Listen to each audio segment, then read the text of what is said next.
It's September 8th, 2017. Round of applause, fellas. One time for it, two times for it, three times for it. It's what? Showtime. It's what? Showtime. It's what? Showtime. And we here with Jansen, cooler than the other side of the pillow, Harris, Goron, the great Sue Snard, and the one and only, often imitated, never duplicated Tone Taylor. What's going on, fellas? Happy Friday. Happy Friday, guys. How y'all doing? Great. I'm doing great. Feeling great. Let's get into it. Last night, the NFL season kicked off with a bang. The Chiefs shocked the Patriots in a statement victory, 42-27. What's your take on the game, Goron? Well, I was actually surprised, to be honest. I didn't expect the Chiefs to come out like that, and I was actually surprised the way Alex Smith played. He outplayed Tom Brady, and, the defense was really good. I don't know what happened to the Patriots in the fourth quarter. It kind of reminds me of last year when the Patriots played the Falcons, but reverse roles. So it was kind of good watching that, but yeah, it was kind of sad for the Patriots. I mean, even with that being said, I don't think this loss means that much for the Patriots. It's a good win for the Chiefs, but I think the Patriots just bounce back and continue to do what they do. I mean, they are in a quote-unquote weak division with a few select teams in there, so. Extremely weak division. But you know what? I was extremely surprised. But what I'm more surprised about is Tom Brady. He really looks old. That 40-year-old man is really looking like a 40-year-old man. Last year, he was looking great. But he was defeating Father Time, and we was like, can he really keep this up? Is this something that he can really keep up? But I don't know. Once he hit that 4-0 mark, he really, really looked old. That game surprised me. I did not expect them to come out and get punched in the mouth like that. Now, I'm asking myself, is that Edelman loss a big, huge loss for them? I mean, I didn't think it would be. But now I'm second-guessing it. I know it's early, and it's the Patriots, and, they'll bounce back. Belichick, Brady, that combination is known to make huge reverse comebacks, but that was a question mark in my head. What do you feel about that, Jansen? It's crazy because early in the game, I thought the Patriots were doing well. They were getting a lot of yards. Brandon Cooks looked good. Gronkowski got a couple looks, a couple drop balls. But he didn't really show up in the second half. Maybe he's still rusty. Tom Brady does look 40 years old. He played like Alex Smith, and Alex Smith, played like Tom Brady. and that was what's surprising. And then the rookie, Kareem Hunt, oh he played my God. outstanding. And nearly had 100 yards receiving and rushing. So that was the difference. Definitely was. It's insane. But prior to that game, Alabama beat Florida State, which Tone was actually correct on, 24-7. He chose Alabama. I'm telling you, I'm a guru. Does this make Alabama the favorite to win the championship? Absolutely. Alabama should be the favorite to win the title. They shut down a Florida State team that was ranked in the top 3. Their defense was marvelous. The special teams, it really stood out. Oh, I can hear myself now. But my only concern with Alabama is at the quarterback position. Jalen Hurts, he didn't look bad, but he only threw 96 passing yards, and 82 of those went to Calvin Ridley. So really, how good is this Alabama passing game? And teams are going to challenge them down the road. So, and if you look at the other receivers, only one other receiver caught more than one pass. So that's a concern to me, but Alabama definitely should be the favorite, especially led by their defense and the way their special teams played. I agree with you. I feel that they are a favorite, and they will win.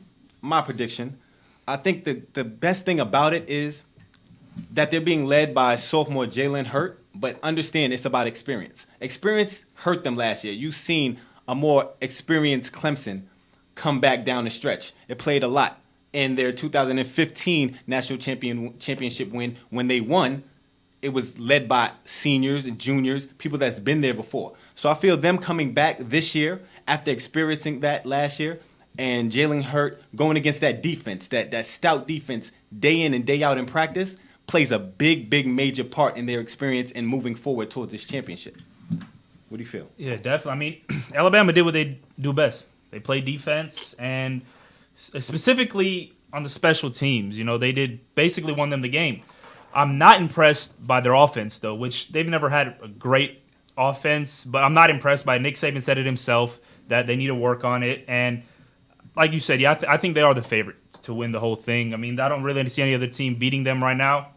Yeah, I think right now Jalen Hurts, to me, I know he could use his legs, but to me he's a liability. 96 passing yards, like I said before, is pathetic. 82 of them went to Calvin Ridley. On the touchdown pass, which was good, it was a little touch pass. But again, they're going to have to lean on their offensive line and their running game. And if a team could shut that down or score a lot of points, like maybe Clemson again, even though they're kind of young, or maybe a Louisville, then Alabama could be in trouble. But yes, they're definitely the favorite, especially with that defense. I mean, just to clear up a little bit on that, I understand what you're saying, but if you're not stopping our number one option, which is the run, do we really need to pass? Like, just understand. Stop what we're doing consistently, and then we'll go to a second option. They weren't doing that. So that's why they kept on running. True, and they had that quarterback out. So last week on college football, we also had another bang. The number bang matchup. The number 5 Oklahoma travels to Columbus to play number 2 Ohio State in a primetime this Saturday. Who are you picking? Ooh. I like Ohio State chances. Ooh. Definitely. Now, if you look at their balance attack with J.K. Robbins coming off that record-breaking game 1, and now they'll have a healthy Mike Weber backing them up. I feel their run game is going to run down Oklahoma. I don't believe their defense, Oklahoma's defense, can stop that run game. Because for them to win, that defense has to hold up. They have to stop the run and get to J.T. Barrett. And I don't see that Oklahoma defense has improved anything to me. I don't feel they can do that. One thing they did do is they changed from a 3-4 to a 4-3. But like you said, I don't think it's going to be any different from last year. I think last year was 45-24, so I expect something similar to that. I don't think the Sooners can do much at this point right now. So we're all on Ohio State, and I'm going to have to be on Ohio State's bandwagon too. 1, they're at home. 2, again, their defense is kind of suspect. They're going to get challenged. J.T. Barrett, he's not better than Baker Mayfield. Baker Mayfield is obviously a better quarterback. Oklahoma has that advantage. But J.T. Barrett, he's going to be efficient. He's going to make the right plays. He's going to minimize his mistakes. So I have Ohio State winning 30-20. The home field advantage is really going to help them in that night game. I think Oklahoma is going to get to them. They're going to put pressure on Mayfield. It's going to be a long night for him. He's going to make mistakes late in the fourth quarter. That's what I see. But I like Oklahoma, but this isn't the game for them. So they're going to have a lot of problems with that. So let's go to the next one. The Cavaliers are reportedly trying to trade the Nets' first-round pick that they got from the Celtics. Is this a smart move? Tone. That's a tough one. How so? They're trading it to get, the options. You just got to look at the options of what they're trying to get. It depends if they're getting a stout. If they get DeMarcus Cousins, yeah. I heard Anthony Davis. I heard a first-round pick and a Kevin Love for Anthony Davis. Those are a lot of reports coming out. Personally, if I'm the Pelicans, as well. if I'm the Pelicans, I'm not making that trade. I'm still not making that trade with Boogie Cousins either. I would keep both of them over Love. You got to understand, it's not about the trade of who you're going to get. You got to understand Anthony Davis has 1 year left, 1 or 2, but they're not sure he's going to resign. I think he has 1 year left. They're not sure if he's going to resign. So they don't want to have the situation where they lose him and get nothing for him. So if they could get a first-round pick, I think hopefully it'll be a high. I think they should get more than just a first-round pick for Anthony Davis. That'd be kind of ridiculous just to trade for that, because I don't see any real candidates that are worth Anthony Davis trading for a first-round pick right now that are up and coming. So no, I totally understand. It's now the front office has to look. Should we play it out and then take our chances if he leaves? I'd play it out. I'm not trade. Personally, if I'm the Cavs, if we can get Anthony Davis, then it automatically makes you a 7-game series to a 6-game series with the Warriors. And that puts you in a conversation to win another title. With the team they have right now, they can't win a title, so it's smart on their end to try to make a move. You have to move that first-round pick. If you can't get DeMarcus Cousins or Anthony Davis, you immediately have to look for other options, because with this team right now, you can't win. Even with a healthy Isaiah Thomas and LeBron James, you can't risk him losing possibly another title and leaving, because he's shown to do that in the past. Well, I believe he's definitely shown that in the past. I believe he's going to leave anyway. So now what the Cavaliers organization has to think is whether they want to keep that first-round pick in the thoughts that LeBron James will leave and hopefully get something from it, or try to trade that first-round pick for something to help LeBron win and potentials of him staying on the Cavs. So that's I think that's where they would draw the line right there. And maybe potentially a last note on this one. Potentially, maybe trying to get Paul George. I know he just got dealt. Maybe trying to deal that to OKC for a first round pick. Something they need to definitely do something like that. He's not coming back at all. Paul George. I can see Paul George on Cleveland. No way. That'd be a great look for the Cavaliers. It would be a great look for the Cavaliers, but I don't see that happening. Right now?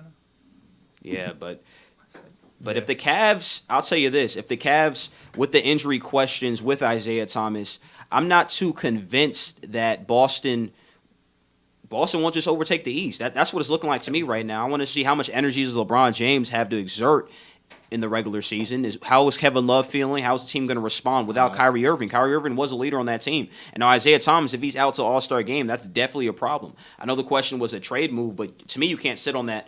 I know the Nets trade is going to be that pick is probably going to be a top 3, top 2, but we still have to put that in consideration. Most definitely. I totally agree with you. It's something that they have to look into and look towards the future. Yeah. That's good, but we're going to go ahead and get into my segment. So, without further ado. Good evening. This is What's Right with White America with yours truly, Goran the Great, the only segment where we break down top white athletes for the week.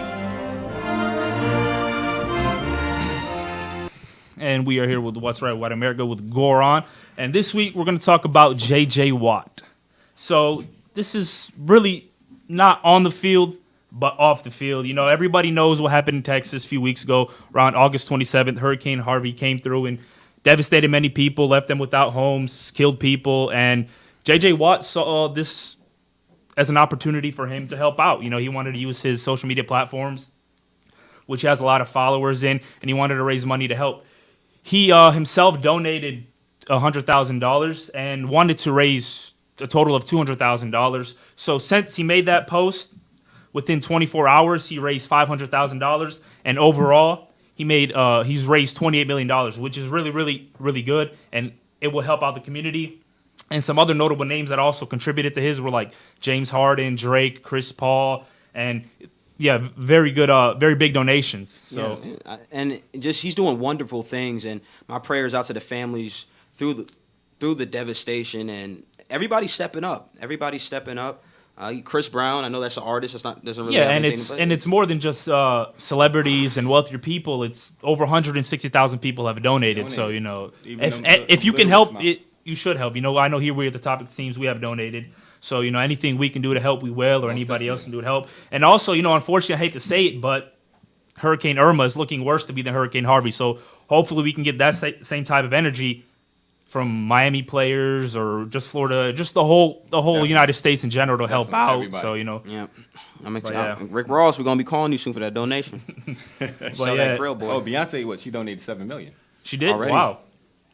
They know it's coming. Yeah, definitely, guys. But we have to go to commercial break now, so stay tuned when we're going to talk about some NFL picks and chances. Give that man a raise and return your paycheck. Hey, yo, there's only one Tippy. You know what time it is, right?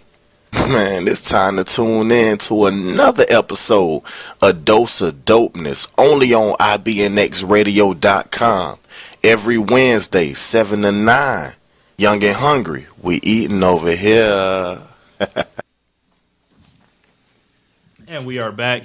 So, with the Dallas Cowboys running back Ezekiel Elliott is still suspended for 6 games, but he will end up playing game 1.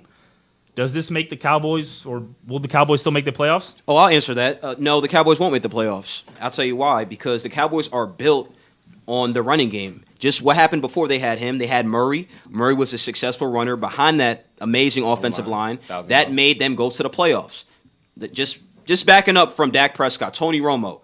He had huge, successful passing years, but when Tony Romo had a running game in place, what happened was the Cowboys started to win games.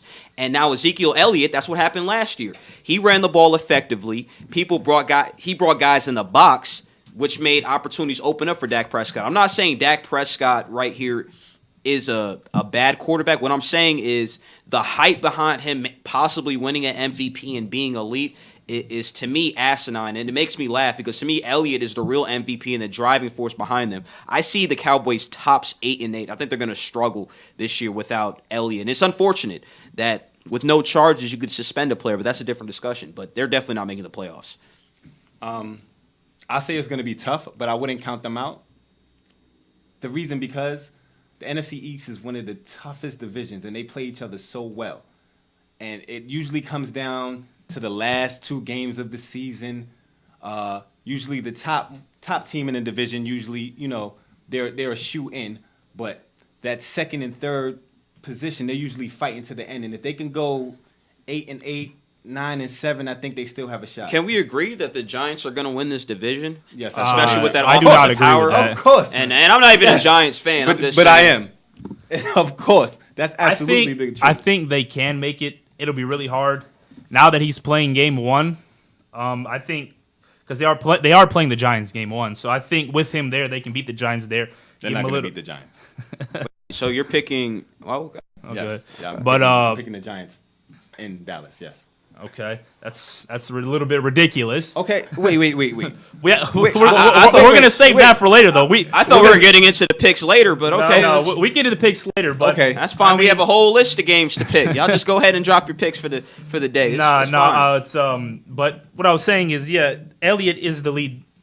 He led the league in rushing last year, so it is a big loss for him not to play 6 games, which I still think is ridiculous. But looking at their schedule, I don't know. I mean, prior to him playing game 1, I saw them going 3-3. So 3-3. I mean, So who are they beating? they're beating the Giants, the Rams, and the 49ers. Those are the teams. The Niners are guaranteed. That's what I'm the saying. Rams aren't a guarantee. The I'll Rams say aren't that. That's guaranteed. not a guarantee. Rams How have. do you- Rams, Well, that's not let's guaranteed. take a look at it. They're at home against the Giants. So and now Ezekiel Elliott is playing. So I think it'll be they have a good shot. So what do you think, Tone? You don't think they have a shot at all? No, I don't think they have a shot. You telling me it's asinine, but yet they have 2 losses last year, right? Correct? Dallas, they had 2 losses. Yes. To who? The Giants. I rest my case. Next topic. That was last year, though. But next topic. Juan Martin Del Potro. He beat the legendary Roger Federer to advance to the semifinals. Does he have what it takes to beat Rafael Nadal? Goran. Well, let's not forget back in 2009, Del Potro did beat Nadal Absolutely. in the same U.S. Open.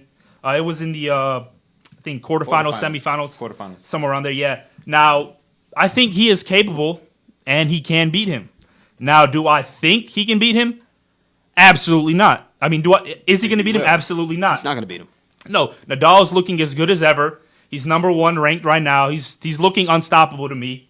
And, I wouldn't count Del Potro out. He did just beat Federer, who's a little bit older, but still one of the best tennis players today. It still sounded like you're discrediting him with it. You are. Slipped in. It's a little bit older. He is. But He I'm going is. to tell you a little bit about Del Potro. He is the type of guy, he's bringing his best effort. There was times during there where a stretch where Federer could have put him away. He didn't. The backhand was giving him problems. He kicked in that energy. The heart that he showed to get past Federer, anything could happen. But I'm not going to sit here and say he's going to beat him. I'm just going to say he's going to give him a run for his money. Anything can happen. I think it'll be a breeze for Nadal. I don't know. I think he'll give him a tough matchup. Again, Nadal's going to Federer, sleep on him. I don't think he's going to sleep on him because he lost to him once already. So I don't think he's going to come into this match sleeping and knowing he just beat Federer. And again, with Federer, and I see it again, you cannot beat Father Time. Father Time is undefeated. He looked old towards the end. That backhand was giving him extreme problems. I agree with you. But I don't think he has enough for Nadal right now. I think he's hit his stride. He's in his prime. He's looking better than ever right now. Yeah, But I don't think it will be a washout. I think it'd be good for the sport, though, if Nadal loses. That would be nice. It'd be a great story. I mean, Get it him- would, get but him an exclusive But let's interview. be honest. Whoever wins this is winning it all. So I mean, the other 2 guys, I'm not even going to bring their names mean, up. That's easy. It's to say. it's easy. Nadal is definitely. I mean, Nadal or Del Potro. But I mean, if you look at history, they are 8-5 going Nadal's way. So I mean, Del Potro could very easily win. He did it before, too. I mean, he's done it We before. can't count him out. But that was how many years ago? 8 years ago. That's. Hey, I don't see it happening again. Nadal looks too good right now for me. So I don't if know. it happens once, it can happen again. So, big game. Number 15, Georgia, who will be out without their starting quarterback, Jacob Eason, when they head to South Bend, will play Notre Dame. What does Georgia need to do to win? A lot. That's easier said than done. But they got to control that clock. They got to run the football. They have to run the football. At the end of the day, going into South Bend, that crowd, that energy, you have to control that clock. With a freshman quarterback. And exactly. But I'll tell you this. I'm drinking the Georgia Kool-Aid, though. I'm going to say this, and I said this in the preseason. What's in that Kool-Aid? 17 returning starters. That's all I have to say. I'm going to tell you this about Georgia. I'm going to predict it right now. Y'all can make it official. You guys can pull this up. Georgia is going to the national championship this year, and I'm going to tell you why. That's what I like to hear. I'm going to tell you why Georgia's going to the national championship this year. 17 returning starters. Yeah, they have a freshman quarterback, but what I've seen out of the SEC, they're going to win the East. I'll say that. They're definitely going to win the East. They don't have to see Alabama to the SEC championship game. Now, that's going to be tough, but I think they're going to overcome and beat them. I think this weekend they're going to send a message, though, to Notre Dame. They're going to send a message, 34-20. And what they're going to do, they're going to run the football. They're going to pound them. That defensive line is going to take over. And Notre Dame, to be honest, they shouldn't even be ranked right now. The only reason they're ranked is for sales purposes. And to boost the primetime game. But I think Georgia's really good. Georgia's underrated. I agree with you there. Georgia had past teams, in my opinion, who were less talented that were boosted up in the top 10. I just think it's maybe ever since Rick left, people are like, okay, let's calm down on Georgia. Let's reset button. Let's put them lower. I think that's what it is because this Georgia team, come on, man. 17 returning starters. At what positions, though? Defense, offensive line, the gritty. What wins the games? Yeah, but I mean, I know they got a rookie they got a freshman quarterback. It's not. It's very shaky. I feel they have enough to go into South Bend and win. But how many teams, think about it this. Okay, Notre Dame doesn't really have that good of an offense. I think they'll get by them. But think about the SEC as a whole. Are there really any great offenses? You've seen Alabama win with 96. The quarterback threw 96 passing yards. But see they Georgia. have all-time great defenses, so that's a different entitude in itself. But Alabama is just anything totally could happen if it's a 7-6 game. You keep saying everything's going to happen. Anything could happen is what I'm saying. I'm saying McGregor if Georgia could it be keeps Floyd. No. Except for that. That's just way out of the park. I'm saying if it's 10-6, a pick six here, a big pass by the freshman quarterback, I think Georgia's underrated, and they're going to send a message. They're underrated. A lot of times they put them, they rank them high, and then they fall short. But so this is different. See. This isn't Mark Richt we're talking about. It's not Mark Richt is gone. I'm so happy he's gone. By the way, I know you are. But you have to understand, I appreciate Kirby your Smart will courage bring the smarts. I'll tell you that. I hear you. It sounds Kirby good. Smart it sounds brings the good, smarts. and you have your euphemisms great, and they down pat. But to win it all, or just to make it, I don't think they have enough to beat Alabama. I hate to agree with you, Tone, but I don't think Alabama's looking unstoppable. So they don't. I mean, but I'll tell you this, Georgia could do more than what Florida State did on offense. Florida State looked absolutely pathetic. I'll tell you that. Okay. Pathetic. It was disgusting how bad their offense was. I take nothing away from that. That's absolutely correct. I could put a street team together and do better than what their quarterback was producing on the field. Really? Guys, okay. So now we're going to get into some NFL picks. Let's go ahead and start with the first one. Falcons and Bears. Can I start this one out? Let me just go. Yeah, I mean, it's no-brainer right now. Let's get started on the Bears. They're terrible. I don't even know why this is even an option. Mike Glennon is the starting quarterback for the Bears, which means you're going to lose. He did have one good year in 2013 with Tampa Bay, 19 touchdown passes. I'll give him some credit, but their defense is pathetic. Their offense is equally as pathetic. They can't block anybody. They can't tackle. And now they're going against the best offense in the league. The Falcons are frustrated. Usually I'm not drinking their Kool-Aid, but Matt Ryan will go off. Fantasy day, 5 touchdowns. Julio's going to do his thing. They're going to get it either way. The defense is going to be riled up. It's going to be embarrassing. 34-13. That's easy game for the Falcons. You're going to see some of the backups. Give them that many points? At least 34 points. At least. You're talking about the Bears. I'm talking about the Bears. The Bears think they're going to put up 13 in garbage points, I think the Bears are going to They're going to do something. Falcons, pass, a run, a screen pass, or a run. Falcons are known for letting teams score for no reason. So, I mean, but yeah, I agree. It's going to be an absolute. That can score.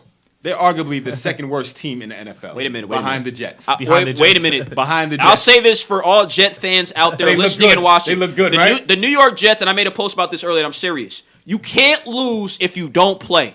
Let me repeat this one time. You can't lose if you don't play. You can't win either. The New York Jets are a half a game better than New England Patriots right now. Okay. I wish we could get them a hand clap right now. The New York Jets have a half a game lead in the AFC East. We control our own destiny. I'll tell you that. Yeah, but Until you play. The Bills this Sunday. But you have to play. Yeah. It's not on the list, but hey, this Sunday, Watch out for the Jets. Let's get into the next pick. Bengals at Ravens. Tone. Bengals at Ravens. This was a tough one for me, but I go with the Ravens. Ooh. Wait a minute. Aren't the Ravens on the road in this game? Yes. They Yes. are. Okay, and you still. This is my upset pick. Okay, it's your upset pick. This is my upset pick. I like the defense. I know Flacco's out, but I just think the Bengals sometimes I can't trust them all the time. Yeah. I cannot trust the Bengals. Year in and year out, they disappoint me. So this is my upset pick. You know, stat-wise, you know, everybody will say the Bengals, they're home after coming off a pretty good season last year. It's always, I it's always a understand pretty it. good season. It's always a pretty good Good season season. until the end. So this is my upset pick. I have the Ravens winning this. I think it's going to be a tough game. I have them winning it 17-10. I can't agree with you. But I mean, I totally understand. I mean, if you look at just historically, the last 6 out of 7 matchups, the Bengals have taken them, and the Ravens have no answer for AJ Green. So that's gonna be he's gonna be unstoppable. I'm expecting at least 100+ from him. So yeah, I'm definitely gonna have to go with the Bengals, probably 27-14. So that's Okay. And I'm going to have to piggyback on that. I got the Bengals too, but I think what it's going to come down to is Jeremy Hill. I think Jeremy Hill's going to have a big day. He's going to get tough with the Ravens defense. I kind of think the Ravens are soft defensively. They haven't been the same. I don't feel that toughness out of them anymore ever since Ray Lewis left. Their offense. They still got Suggs there. It's just that offense, man. Their They throw offense. picks after picks after Kenneth picks. Dixon at running back, he's not doing much. West, I don't like him. I don't like this Ravens offense. They're not that good at all. They're probably one of the worst offenses in the league. Can we agree on that? Even with Flacco, which With Flacco, it's that just gives like them, it still gives them an edge over the Jets and oh, here we the go. Bears. The Jets have nothing to do with this. Jets and the Bears, they still have the edge. Yes. I just wanna bring Even it back without to them, they life. still have the edge. I I'll don't say know. that. But let's get into the Eagles and the Redskins.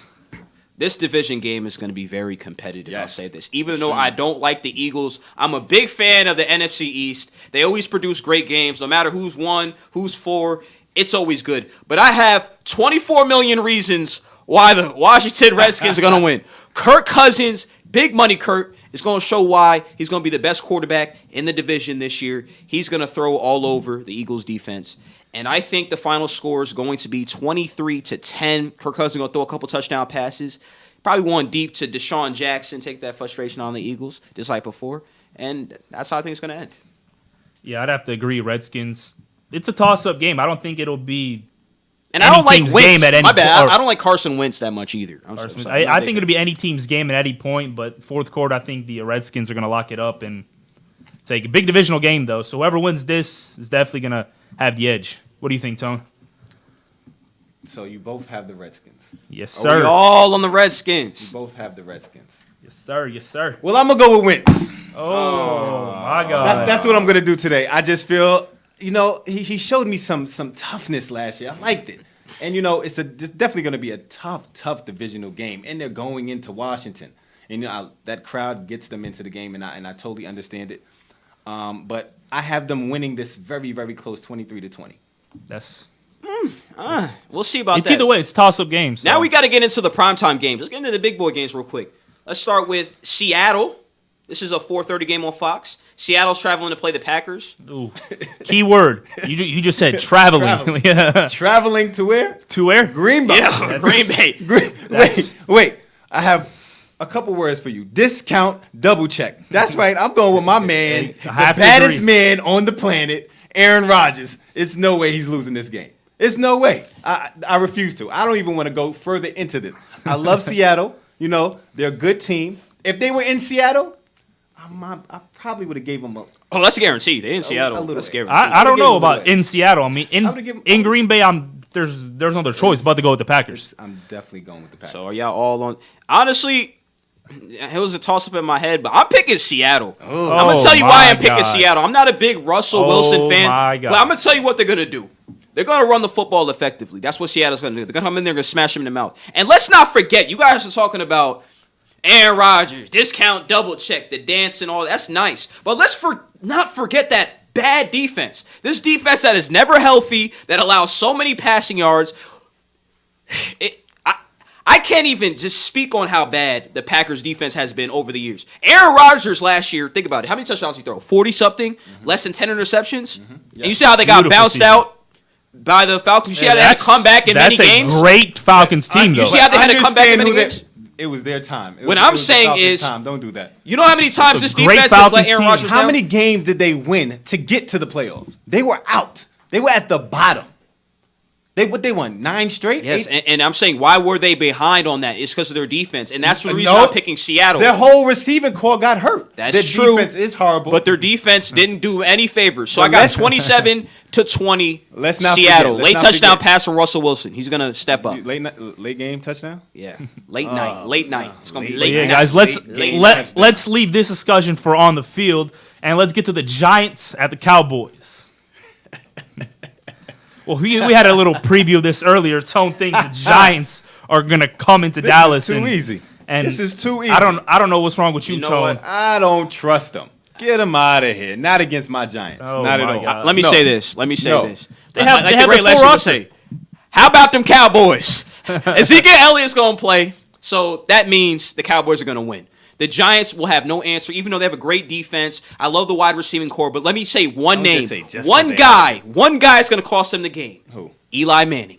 Eli Manning, when it matters the most, Two is going to picks. throw interceptions. He's back gonna throw to two back. interceptions It that probably game. be back to back to back. See, you're always discrediting. Yes, he throws picks, but why is he throwing picks? Because he had a left guard that couldn't block to save his life. He was always under pressure, but now he has more receiving core. His receiving core just got better. His running game is still shaky, but he's a blocking back. But where are the Cowboys missing? What you mean? Where are they? They're missing wins against Giants. Oh, That's what they're missing. my That was God. last year. That was last year. Okay, that's fine. But at the end of the day, we win when it counts. All right, I'll give you that. We No. win when it counts. I'll give you that. Let's get into that. Give that man a raise. Return your paycheck. I got something for y'all today. Let's go to the clip. Jansen's. Okay. We're gonna go into So Jansen's clip. yeah, we're gonna go into my clip. But while we're waiting, here, Show me the money. Show me the money. You throw 5 touchdown passes, score 30 points, throw a no-hitter or hit a couple home runs. Give that man a raise. Return your paycheck. If these athletes play like garbage, underperform, and don't live up to the hype, Jansen puts them in check with return your paycheck. yes. Let's get started with return your paycheck. I have to tell you guys this. We're gonna start with Florida State. Their special teams, please return your paycheck. Let's start with that blocked field goal at the end of the half. That really cost y'all. Could have been 10-10. Let's talk about the block punt, which really put them behind. Really put them behind. And then let's talk about the fumble. The fumble right after that. That's You would think this is high school stuff, but guess what? Florida State, they got 13 points off that. You guys scored a measly 7. So you guys need to return your paycheck. Plus, you're without your quarterback now, who's out for the season. Francois. DeAndre Francois is out for the season, which means Horrible loss. they're not beating Clemson, which means Miami feels confident next week, which means Louisville is probably going to give them a spanking. So Florida State as an organization, especially your special teams and your offense, return your paycheck. And I have to call this guy out. I really don't want to get political, but Fox Sports won again. Every week I dish y'all. But it's cool, it's cool. Jason Whitlock, you got Donkey of the Day. But I'm going to just say this, man. I don't know what you were trying to do with the Colin Kaepernick joking and all that stuff, but it wasn't funny. Seemed kind of racist, but I don't know. So Jason Whitlock, return your paycheck and lose some weight. That's all I got to say. Oh, Charlemagne, my give him God. another challenge.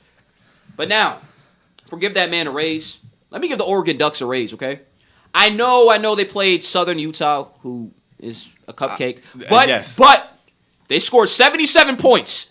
That entertained me Saturday, okay? 77 points. They look better than the college basketball team, I'll tell you that. They look better than the college basketball team. he's probably scored more than the college basketball team. Exactly.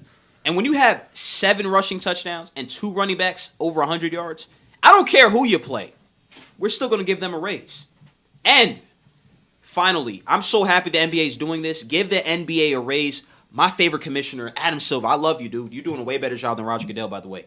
According to league sources, the NBA is trying to get rid of tanking by implementing a new system that could possibly be in effect by 2019 draft, which means they're tired of the Philadelphia Sixers tanking. Thank God. So basically, it's going to be like this. If you have the worst record in the league, then you're guaranteed not to drop out of the top 4, right? Now they're Yes. going to change it most likely, and with these new rules, you can't drop out of the top 5, which is going to give like a little bit of leeway for the teams that are better. So it's like, okay, Philly can't do what they do every year and get the first pick. Or Cleveland, when they were going through their LeBron fiasco, they can't do that. So every single year, you're not going to see the Sixers. Maybe you see them try a little bit harder and play the guys who are healthy. What do you guys think about that? You guys, how do you feel about it? That's smart, right? A good step. I totally agree. To stop tanking, of course, it's unbelievable. You know, a lot of people look down at that. Yeah. As a deter of the game. You know, we know we're going to lose. We're not going to win in as many games. Let me sit players. That goes into let me sit players. Yep. Players that's healthy to come back. Oh, don't worry about it. Let's take your time. You know what? Play next year because let's try to get this number 1 pick. Come on, man. We want to see a competitive game. We don't want to see people that's at the end of the bench. At the end of the day, yes, they're getting paid millions too, but they're at the end of the bench for a reason. And I'll tell you this: exactly. if Markelle Fultz gets injured or allegedly injured and sits out a half a year or like maybe 70 games, I'm gonna just assume the tanking just continues for Philly. I'm calling them out because they're the main team I see doing this. I mean, right now it doesn't even matter for them. They've been taking for God knows how many years. They have basically every first-round draft pick since this decade. So, I mean, definitely something needs to be happening. And Tone brought up the sitting of players that they also need to jump on that as well.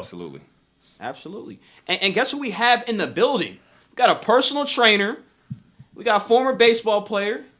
What's up? Say hi. How you doing, man? How you doing, guys? I'm doing pretty well. We're excited to have you here, man. Introduce yourself. Well, I'm John Paul Rodriguez. I'm from the Dominican Republic. Okay, DR. Yes, sir. Dominican Republic.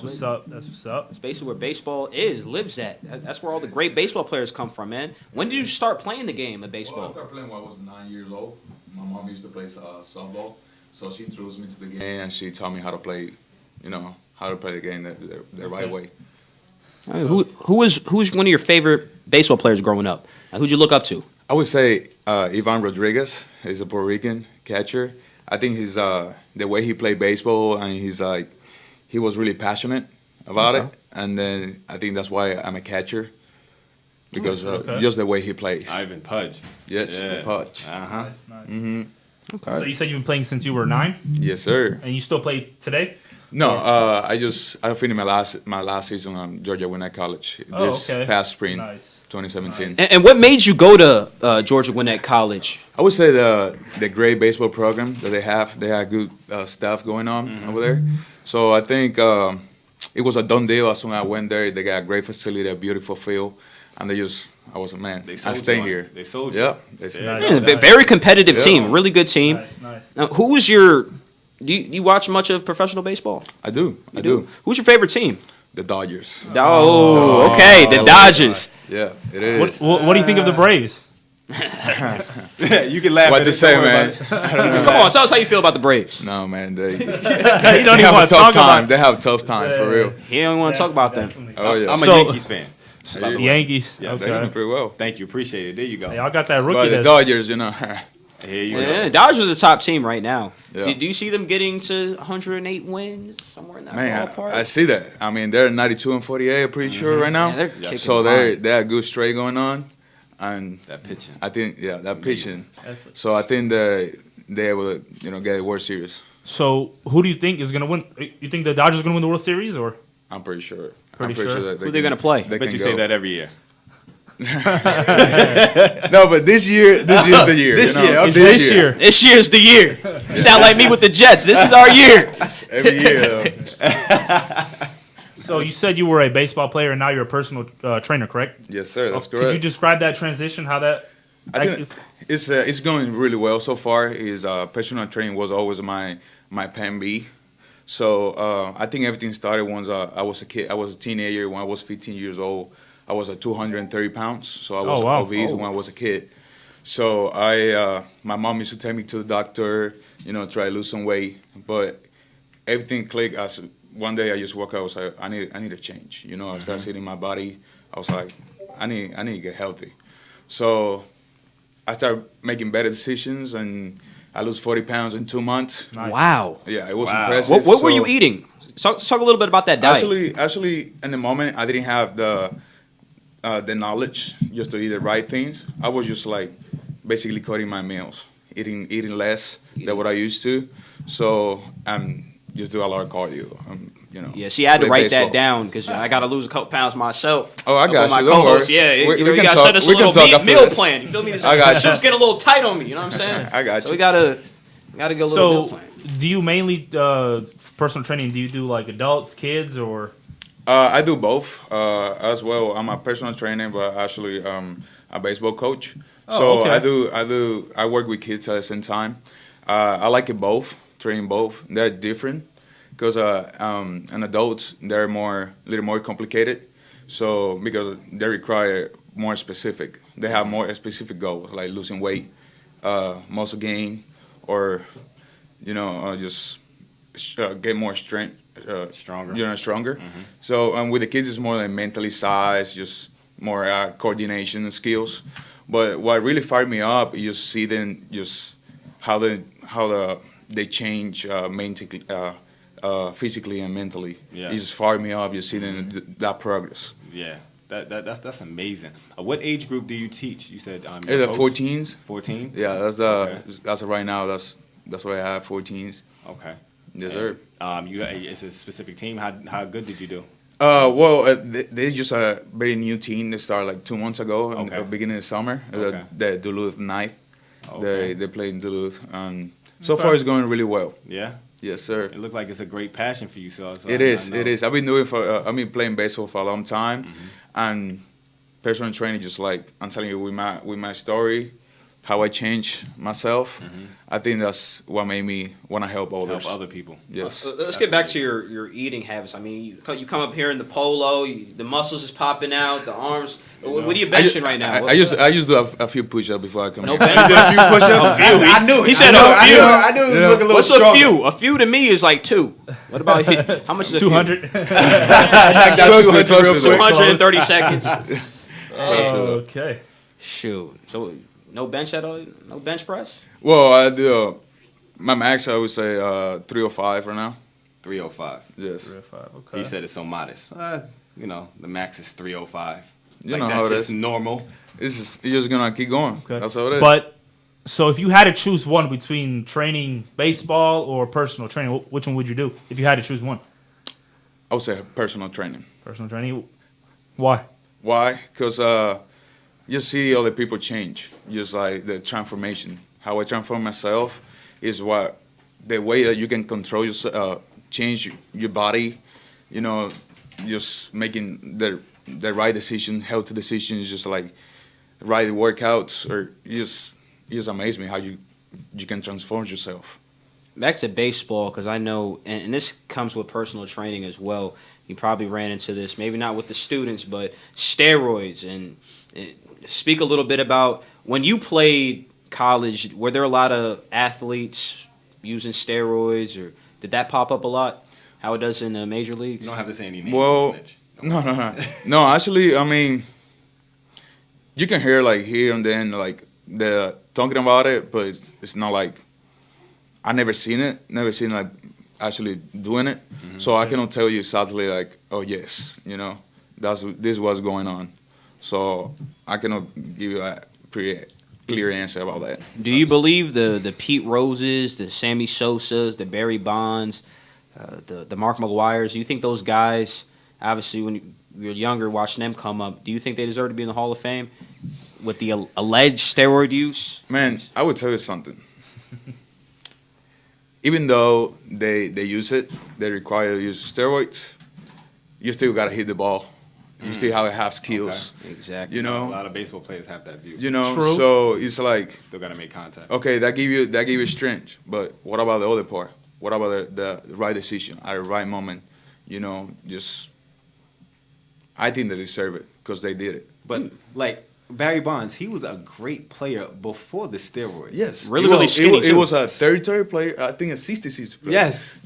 So even though he used steroids, what about before that? What about when everything popping up? But now, see, the thing now my problem with that is he was such a great player before. Now the steroids put him into, all-time greats. And, looking at him as one of the greatest. He broke records. did. Doesn't that tarnish you? Like, he was already great before. So now you add an enhancement, and you already have the hand-eye coordination to hit the ball.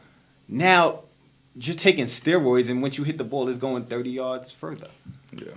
And That my take on it is like with the John Jones case. He got caught and failed a couple of drug tests.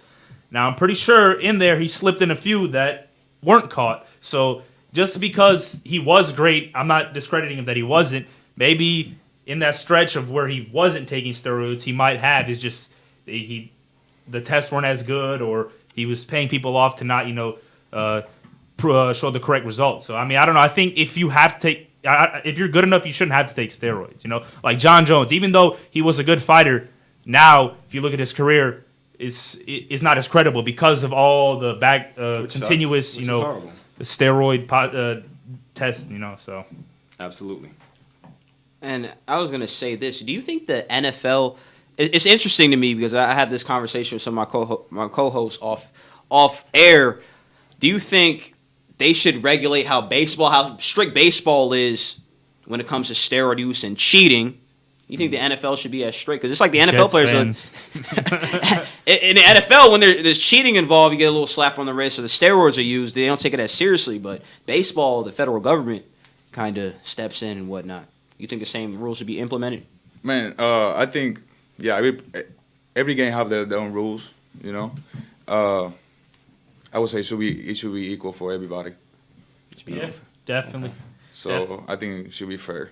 Okay. Where can we find you? Tell the fans out there where we can find you on social media. media. Some of the deals they could get on some personal training, because we have a lot of big bone listeners out there. A lot of people who have bad eating habits, including myself. Shout out to the fast food eaters out there. What's up?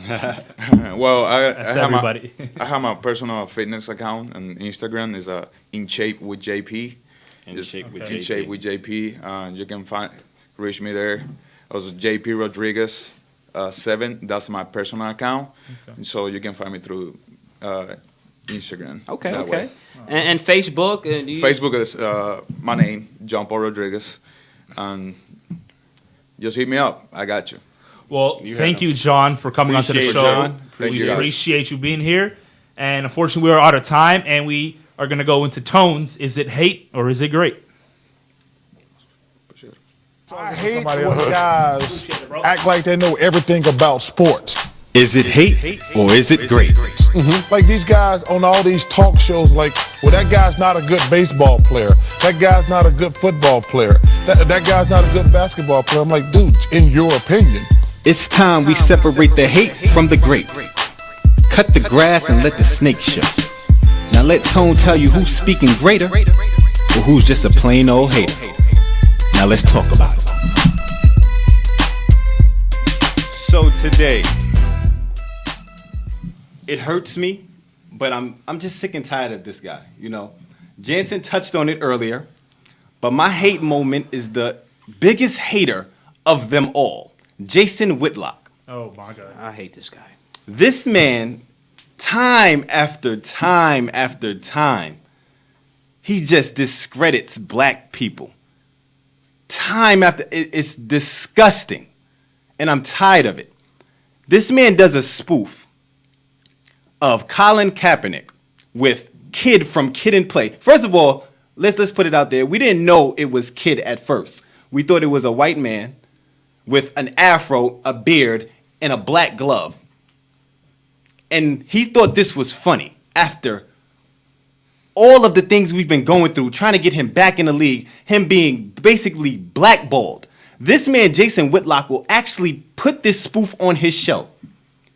This is the same man that said LeBron James cannot relate to black people, poor black people, because he's not poor now.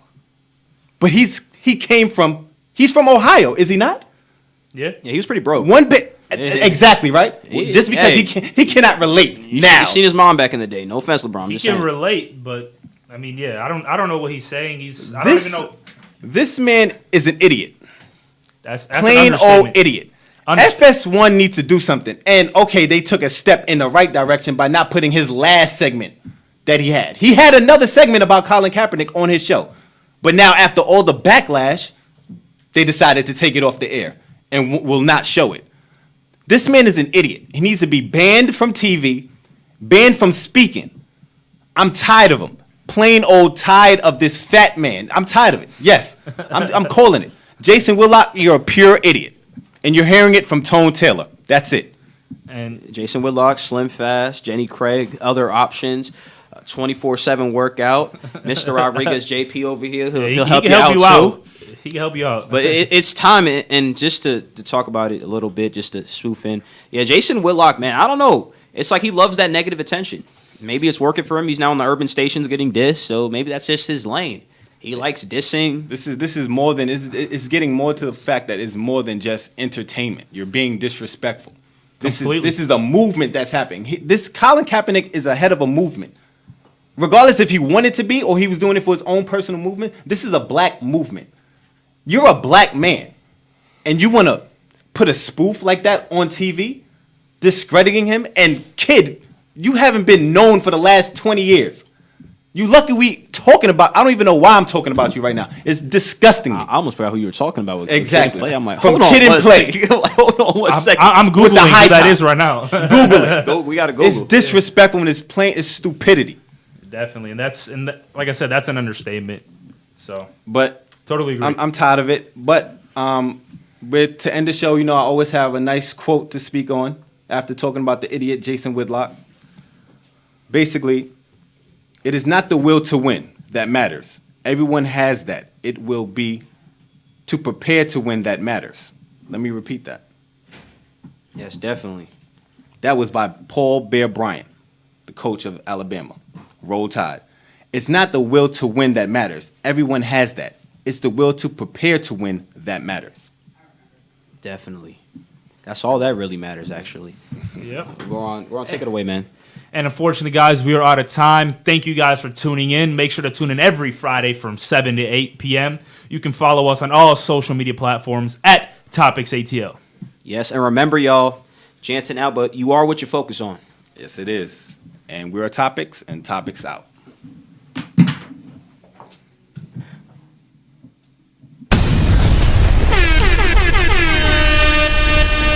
IBNX Radio. If you're not listening to Word of Mind Radio, then you're seriously missing out. Hosts Trey Greasy and Nine Ether share their perspectives on everything from social issues